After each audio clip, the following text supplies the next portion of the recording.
All right, so welcome everyone to the March Hazard and Climate Resilience Institute Speaker Series. Thanks for being here. My name is Carson McPherson-Krutzke. I'm a PhD student in the Department of Geosciences and also the co-founder and community engagement coordinator for the Hazard and Climate Resilience Institute. So the goal of these community engagement sessions are really just to learn more from our community and groups who are relevant to our community about what's going on in the realm of resilience. We've had so many interesting speakers from all sorts of different areas, and it's been just really great so far to hear from them. So I just want to highlight that next month's speaker is going to be from a local group called Indie Dwell. They're a local company that develop modular building solutions for affordable housing developers. And their mission is to revolutionize the building industry by producing dwellings that provide better occupant health and well-being, improve the health of the environment, and empower the community. And they focus on homes for underserved communities. So that should be really interesting and also kind of bounces off the speaker that we have today. So we have Duncan Griffin with us today, and he is the managing principal at HDR in Seattle. I'll let him tell you what that means. He is also a licensed architect and Lean certified professional with 30 years of experience. He's well known for his work on technically advanced projects, having recently managed initiatives over 3 million square feet of programmatically complex projects. Duncan is a frequent presenter at numerous green infrastructure conferences where he's spoken about research that can lead to better outcomes for high performance buildings and communities. He's also dedicated to serving communities by providing sustainable solutions aligned with the needs of the future, and he champions the triple bottom line of equity, economy, and environment in his work. And he's also going to talk today about a design framework called regenerative design in the context of developing resilient communities for when the river rises. So we will go ahead, I will turn it over to Duncan, but while you are listening, feel free to pop questions in the chat. Duncan said he's super open to answering them mid-talk, but we are also happy to wait until the end and can go for questions there. All right, Duncan, I will turn it over to you unless there's any other questions.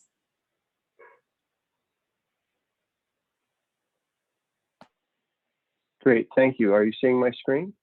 Yes, we are. Great.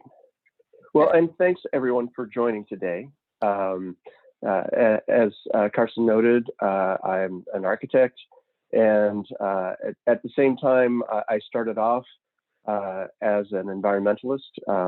I was the co-chairman of the Committee to Save the Earth when I was in high school. And so that was one of my sort of starting places in engaging with community.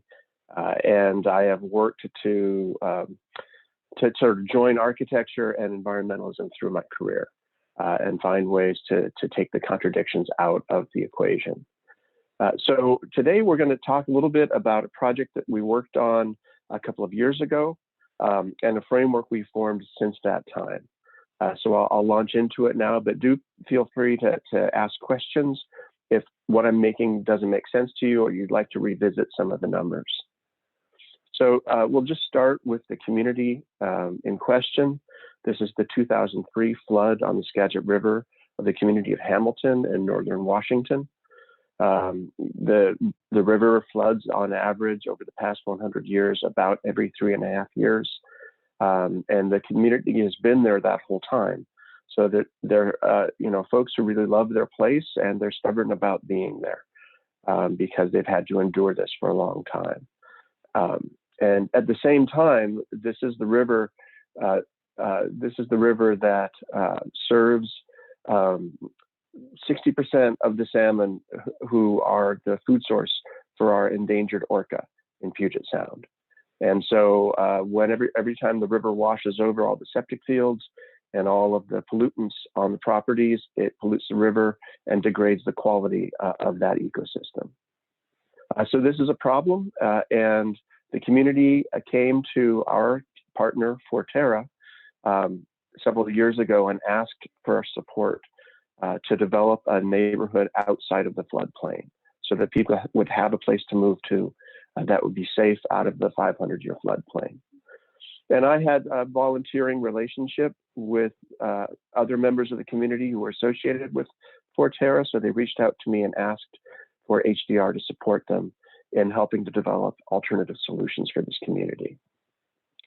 And so what we brought to the equation was this idea of a triple net zero design for the community, meaning net zero energy, net zero water, and net zero carbon. And there's some definitions about what we mean by net zero energy in terms of reducing energy demand and then in an annual cycle, producing as much energy as is consumed. Net zero water to manage all water supply and the absorption of water back into the landscape in a clean way on site. Net zero carbon, speaking to the equation of sequestered carbon in building materials being equal to or greater than that which is emitted for the remainder of materials. And then looking at the nexus between things like energy and water, because we often use energy to produce clean water. The water carbon nexus, minimizing potable water to convey waste, and the carbon energy nexus, looking at how our waste can become resources for energy. And then finally, putting all of this in the context of health, wellness, and social equity. So that was the proposal that we brought to Forterra. But I want to step back a little bit and say this was a couple of years ago, and in the interim, we've developed this regenerative design framework. And in this, we ask ourselves a series of questions about how we build and how what we build impacts our communities. So we'll look at these 7 areas. And I need to minimize something on my screen, pardon me. So the questions for today's built environment start with equity. How do we make buildings which better serve community and are accessible to all and provide equity of access to the design process? How do we make buildings which support human health indoors, avoid chemicals of concern, and provide better connections to nature in buildings? How do we make buildings which avoid airborne chemicals which impact human health, eliminate greenhouse gas emissions, and prevent negative impacts to other species? When we look at carbon emissions, how can we do, as I mentioned earlier, sequester more carbon than is emitted, achieve net zero energy solutions, conserve community water resources, maintaining water quality for all occupants, and managing the stormwater without impacts to other species? And then looking at things like soil contamination. How do we keep soil from being contaminated, avoiding impacting species at risk, and keeping endocrine disruptors from impacting health of our community and other species, and removing nutrients from building effluent? And then ultimately, how do we make buildings which support existing species lifeways, improving habitats for recovering species, reestablishing ecosystem diversity, and creating human connection to support long-term biodiversity? So we look at this as a framework and identify these words associated with each of these topic areas. And what we've done since this time is to identify 30 key performance indicators associated with each of these topics. And then for the Hamilton project, when we went back and looked at it, we recognized that we were in the project addressing air quality, addressing both operational and embodied carbon, really all aspects of water on site, and then looking specifically at soil chemistry and soil building, at biodiversity habitat and species migration. And then from the social perspective, looking at nourishment, nature and place, and active living, as well as work and jobs, social justice, and addressing inequality within the community framework. And so that's how we now look back on it and think that it's in alignment with this framework, which we use to judge our work and use to help guide solutions that serve community. So now we'll go back to Hamilton and take a look at the site. This is from the north edge of the community, looking south to the hills south of the Skagit River. And in here, we're looking at the subject area that we developed in this plan, at least. And you can see we have broad, gently sloping fields surrounded by trees. And as we'll learn, a fairly burdened site to work with. And what we had to work with was a property that had been set aside as an urban growth area for the community of Hamilton. And you can see it sort of fuzzed out here so that we can see when the project, when the site was initially identified back in 2007, we didn't have the same guidelines that we have today. So when we look at it today, we recognize that it's a little bit burdened, that this much of this 43-acre site is wetland, and this much is wetland buffer, along with the utility easement that cuts through the property, really leaving these areas for development of the community. And so the request from our client, from Forterra, was what is the maximum number of property units in different densities that we can develop on site. And I will say they've taken this farther, working with the community, and probably won't develop the level of density that we identified, but they really needed to know from us how dense could this be if we were to go and develop it so that they could establish feasibility for their purchase of the property. So this gives you another view. And what we developed with the client was this program that has 20 single-family homes at 2,000 square feet, 75 three-bedroom row houses, 105 two-bedroom row houses, and then a series of apartments, along with community and retail space to the tune of about 120 square feet per residential unit. So we followed this up with looking at the lot sizes associated with each one of these.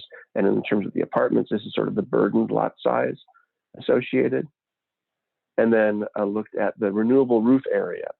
What area was available on the rooftops for solar panels that would help to get these projects, these facilities to net zero, and the parking, and then the requirements, for example, for potable water from the well that serves the community, and the area for stormwater absorption burdened onto the land by the community to work out our equations. And so, so here you have another way that we've diagrammed this, which is to look at the resources in and out from the community. So to start with, the looking at the solar panels required for each one of the aspects of the community to get to net zero energy, the well supply for drinking water, and the addition of rooftop cisterns for rainwater for flushing, so that we could offset some of the black water demand, flushing demand. And then the outputs, stormwater coming from each of the site development areas, wastewater from the properties, and we had also identified food waste as a waste stream that we could think of differently in this development. So we looked at bringing food waste to an anaerobic biodigester to develop fertilizer and biogas to serve in other process uses. The opportunity to bring reclaimed water that has been fully cleaned from the wastewater processor to provide water for a greenhouse, and then on-site aquifer recharge for both of these other sort of waste stream elements that, once they're cleaned, can be properly recharged into the aquifer to get to net zero water.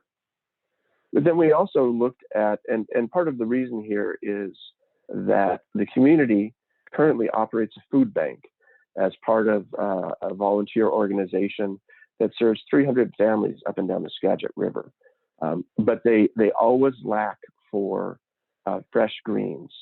And so we identified that if we were able to reuse some of our otherwise waste stream uses, we could build a community greenhouse that could then bring fresh produce both to the town center and healthier food options for the remainder of the community to help serve both their internal food bank function as well as returning some of the value to the community in a circular economy format. So then we also looked at building performance from an energy perspective, and these are a little bit dense calculations that we've done that identify the overall area, sort of the maximum residential properties, and what their energy use intensity. So this is represented in kBTU per square foot year. What the best performance that we thought we could get in terms of reducing from the code baseline.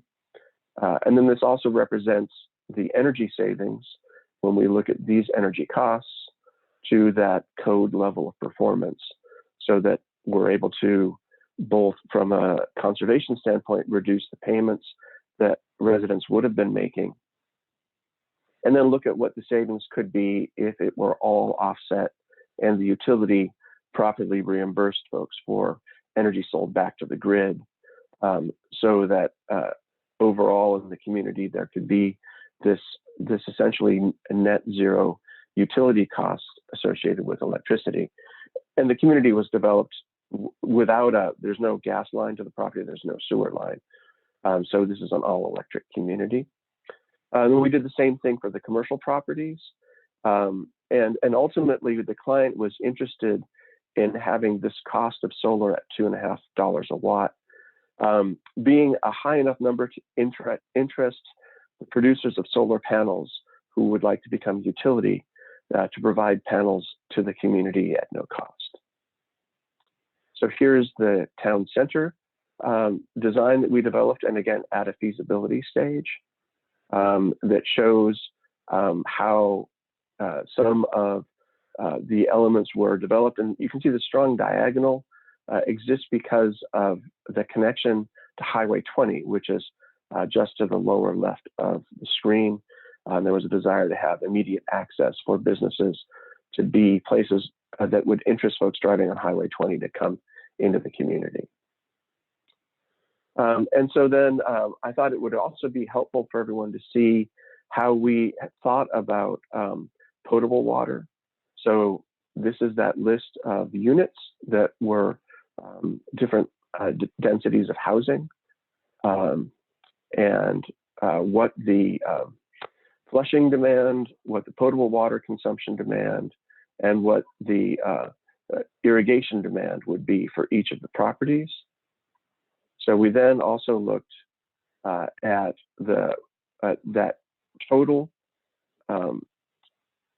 compared to what their well currently provides, so that we got to a place where we understand that we're providing about 65% demand to capacity. That gives us a sense that, and this was designed for the drought condition, so that the supplemental rainwater flushing would actually reduce this demand down to below 50%. We also looked at how that plays out over the course of the year, acknowledging that there are some months where the rainfall, which is this a red line, is as compared to the irrigation and flushing demand, which is the blue. And then we also did wastewater calculations to help size the wastewater treatment facility that would be powered by the gas and electricity from solar panels. The area on site of water absorption, runoff after going through bioswales from the streets. And then here's an example of a stormwater treatment injector in the center plaza, which has a series of bioswales and weirs, eventually, and then an 8-foot diameter injector to push rainwater into the ground using a gravity feed. This is an example of the impact biodigester that we were proposing to use, and then also, some of the detail around the way we were thinking about carbon balancing at this time. So looking at the components that emit carbon as durable materials which go into the buildings, as compared to the things that we can substitute in terms of mass timber systems, rapidly renewable and bio-based components that can get us to a place where there's no more carbon emitted than sequestered in the durable building systems. Ultimately for us, the goal is to get to a place where the embodied and operational carbon are zeroed out as we go through the design process and establish, really at the end, the operations are net zero for communities like this. And finally, some views of that downtown center. Here's the greenhouse. And you can see with intense planting racks, and then a view of kind of the town center as occupied by the community. And then, the other aspect of this for us was how do we create that virtuous cycle? We wanted to create habitat pathways through the community for the existing elk and other animals on site that use the property. But then how do we also create pathways that support that cherished relationship with the landscape that we believe can be part of preserving this land over time? So these boardwalks then provide opportunities for members of the community to stroll through without doing harm to the habitat and create a symbiosis for the community and the natural setting. So these are members of the team, including the client team on the Forterra side, who helped to develop this work over about a 5-month period. And then lastly, I thought I'd just extend this into the future. We also do work in Alaska, and very real project in Alaska, which is now in the process of taking a movement. So some years ago, it was identified that the town of Newtok was through riverine erosion being threatened in its site along the west coast of Alaska. And a new town called Murtarvik was planned. This was actually in the federal budget, $15 million to help this community move to their new site. And so it's in the final move stages. The team working with them, which included Lori Cummings in our Anchorage office, identified these community systems that were part of that move, which is in its final stages now. And of course, this isn't the only community that's under threat in this way. Shaktoolik, Shishmaref, and Kivalina are other communities that our teams are working with in Alaska to help to address how, if they're moving, what kind of a community are they moving to, and how can we address the challenges faced by resiliency and very active problems that our communities at risk are encountering. So that's the material I thought that I would cover initially today, so that we could have an opportunity to talk through the applicability of these ideas and options to your communities and your studies. Thank you, Duncan. That was really interesting. Yeah, that was really cool to see. I love those renderings. It's always fun to be able to picture what it's going to look like. I'll start off with a question, but then we'll just open it up to everybody, and feel free to pop some questions in the chat now if you're interested. So I was curious, so what is the status with the Hamilton project now? Like what are the kind of next steps, or how do they move forward from what you guys did? Well, and thank you for asking. The challenge for a project like this is, and I'll illustrate this. This is always important to think of not as a relocation, but as and I realize I'm missing a slide that might help to clarify this, but we'll just say this community is planned so that folks can relocate from the area along the river, but it is not moving them. And so the political reality is that the mayor who engaged Forterra initially was not reelected. The new mayor supports the project. The town council has endorsed it, but the project is now going through working with community members to identify what they, beyond the studies that we did, which were really about feasibility, to identify more about the community they want to live in. So there's an ongoing community development planning process that Forterra is engaged in.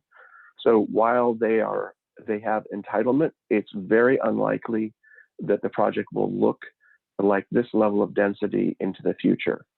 What we did was to establish the feasibility that it could be this dense and still support the project goals around minimizing the impact of the site and, in fact, helping to regenerate site conditions. Cool, thank you. All right, does anyone else have some? Oh, let's see, we have one in the chat from Spencer Phillips. How has the public reacted to the Hamilton project? Has there been any pushback? Well, thank you for asking. Yeah, and I will say that it's a political reality.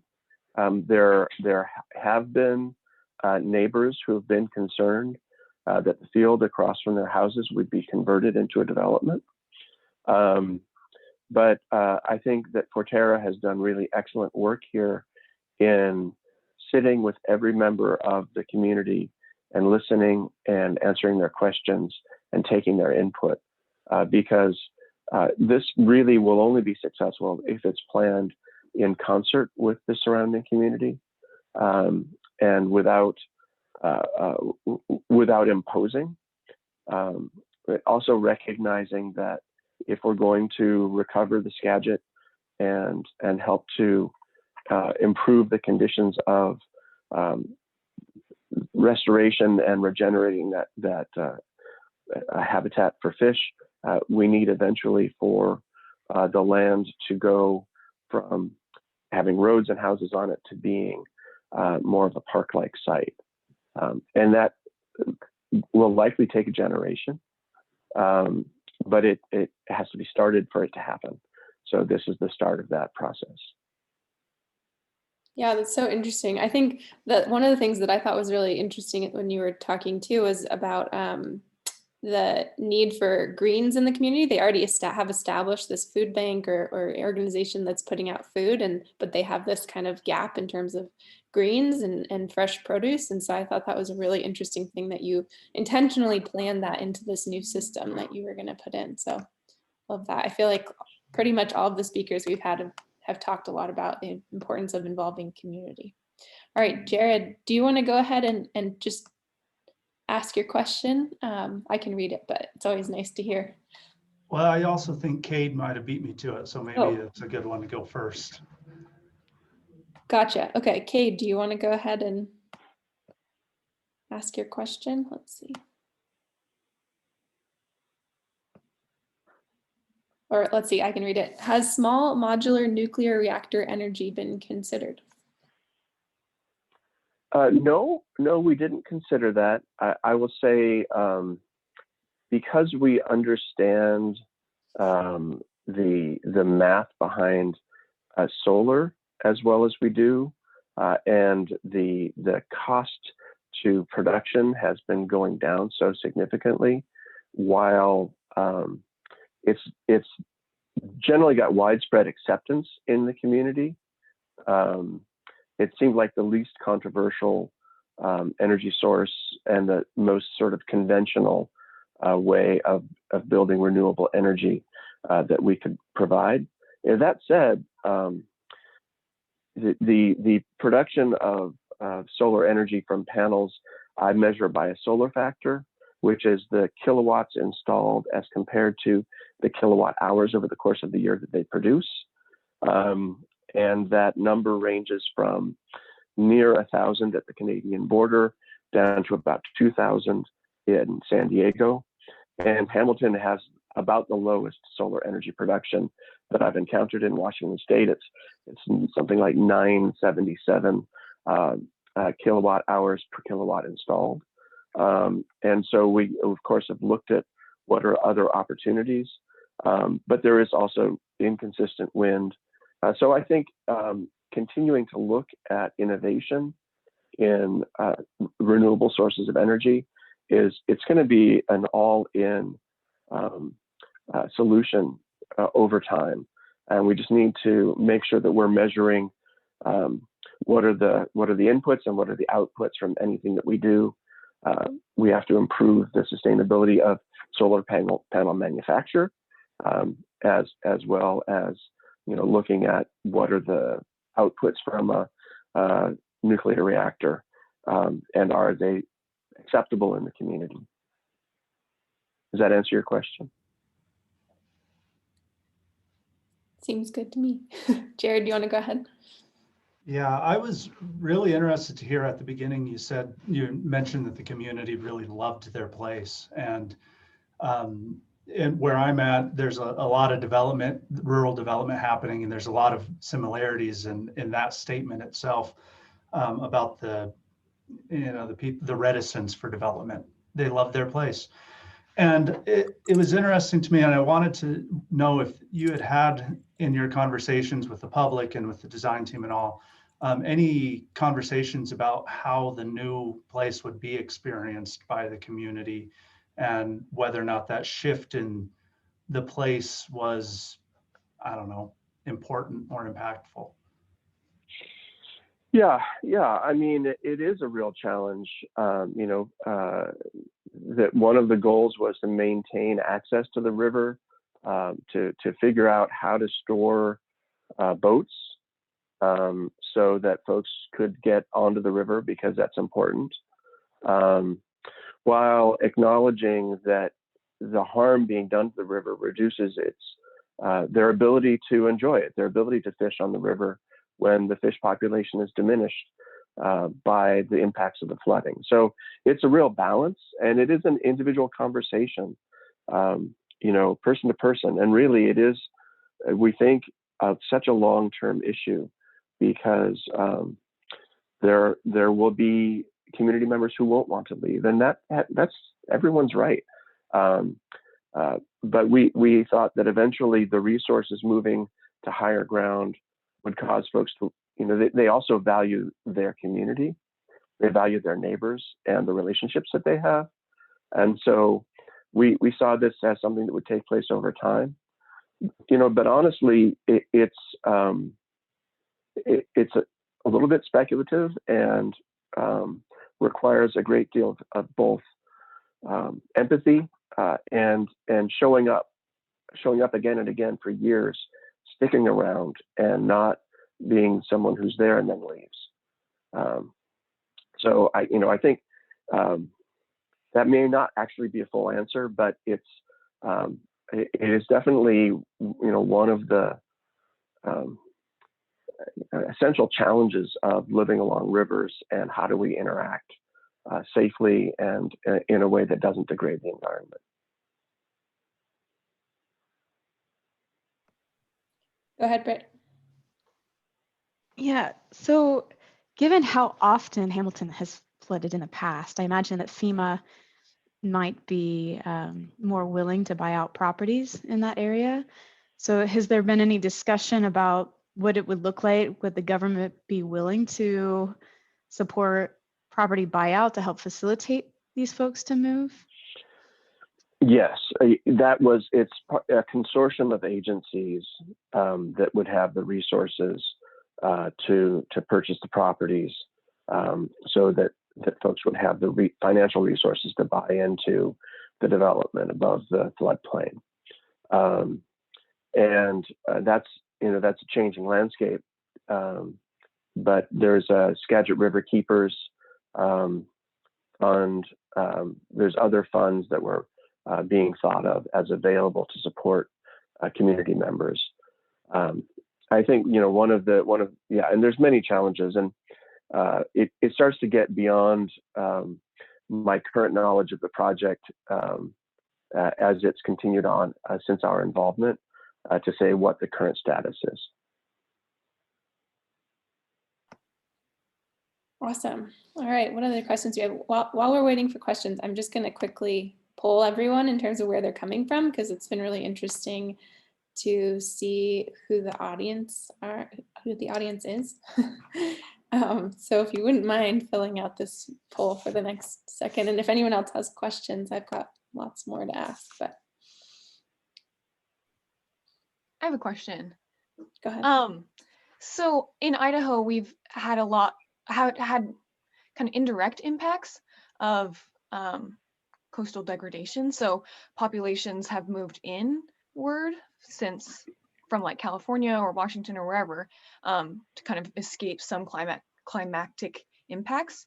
Are there ways that you've seen in your experience to redevelop existing properties or existing land to make them more resilient instead of kind of like creating new communities? Yes. I think there's a kind of risk equation that you have to make decisions about. But certainly, my former firm has done a fair amount of work in New Orleans, particularly in healthcare, and the replacement for the charity hospital in New Orleans. It's a place that people cherish and want to stay, and so that facility has an entire soft ground floor with no medical functions, and all of its mechanical and switchgear were moved to the roof. And its emergency department on level 2 has a very long ramp that you can arrive at any level in whatever vehicle you're able to move in. So if it's a boat or if it's a car, you have access. Those are extreme conditions, but there are ways to design for resiliency. There are some things that are very challenging, and a big part of that is the wastes that we produce as a society. And how do we prevent those from causing harm to the environment?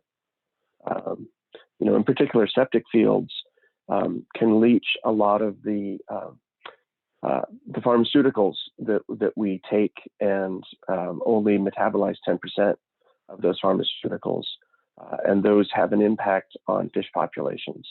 So finding ways to isolate those human wastes and prevent them from degrading other species, I think, is one of the things we need to take into account in support of a regenerated ecosystem.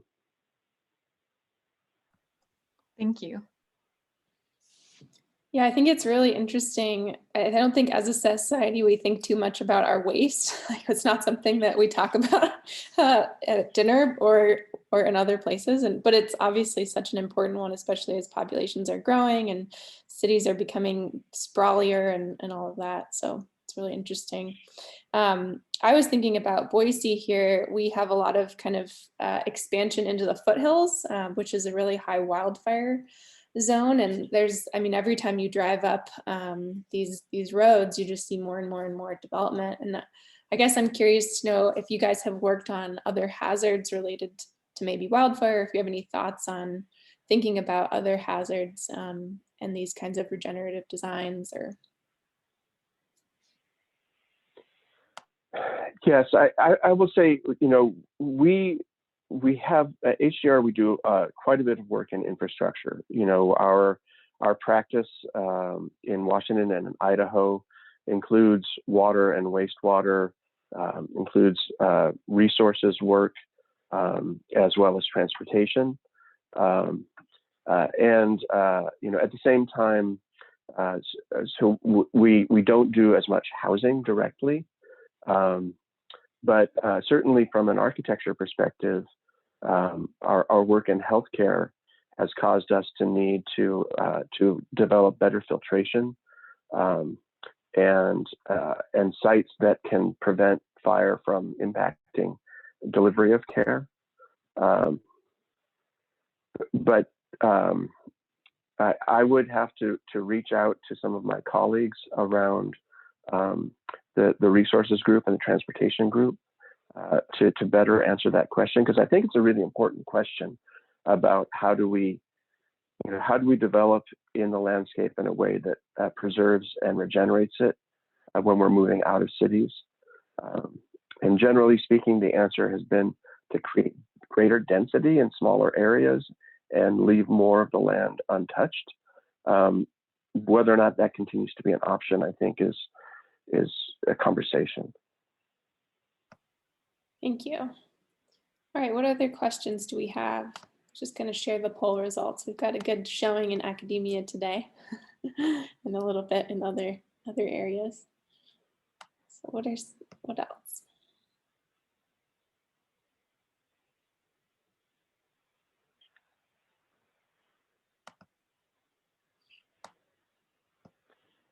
I guess I could also ask a question of this group, which is, have you seen developments that represent the goal set that we're working towards in your communities that you think have been successful at maintaining community, but also reducing the impact to landscape or helping to regenerate the natural setting?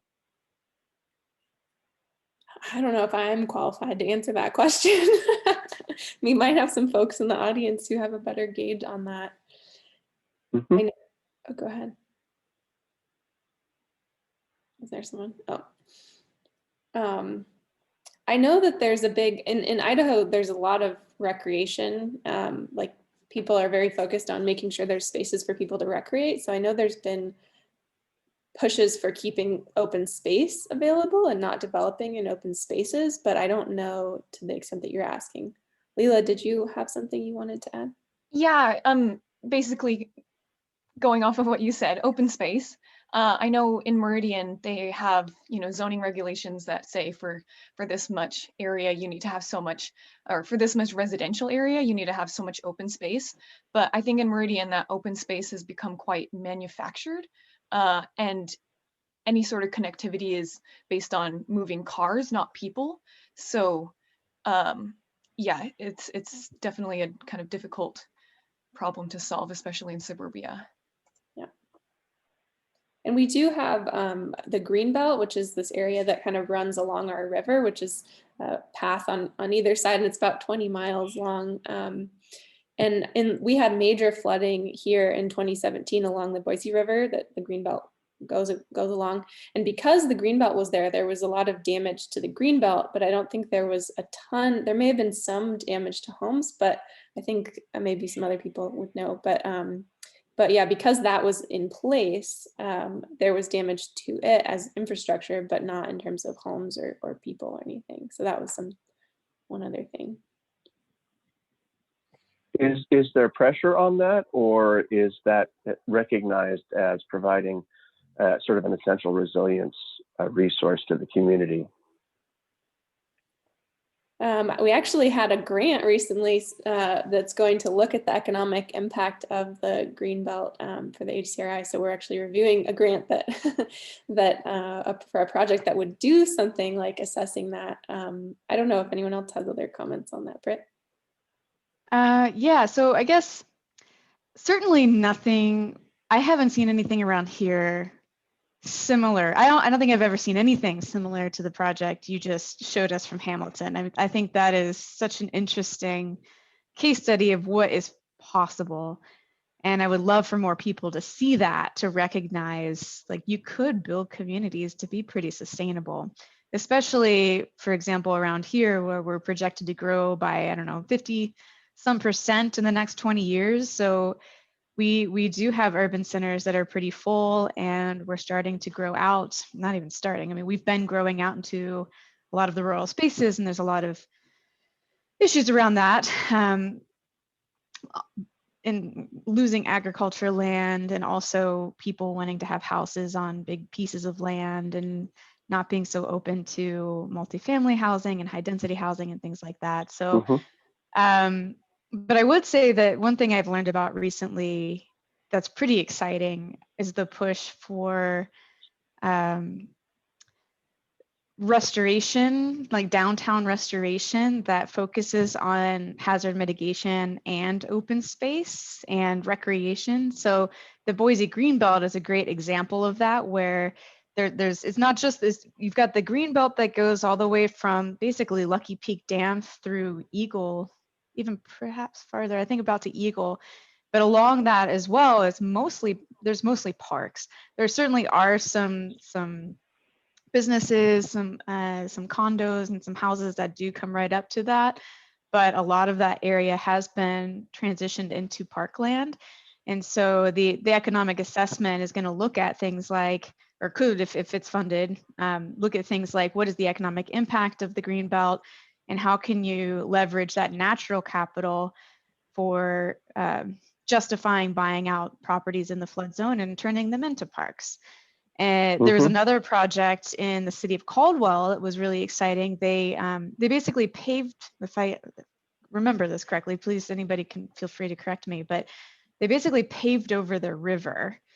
And after so many years, they were basically getting sinkholes, the buildings were falling into the river. And so what they did was they opened it back up, they brought the river down through town, they put in this beautiful watermill, just it's more of an aesthetic thing, but just it put a little bike path, walking path all the way along it, completely redesigned some of the parks they have around the river. They put in artwork, they restored some of their downtown area to have more of an open space, a meeting space with a stage and some geologic features, which I really appreciated. They brought some Bonneville flood boulders in and have them sit around and talk about the geologic story. And you know, it was a really cool project that not only was hazard mitigation because it was working on flood mitigation along the river, but it was also thinking about creating places where people would want to go, right? And so in that case, all right away, once some of this started happening, new businesses started being attracted to the area. So there were a number of restaurants that were starting to come in. Fortunately, that all happened right before COVID. So I don't exactly know what the impact of COVID was on all of that.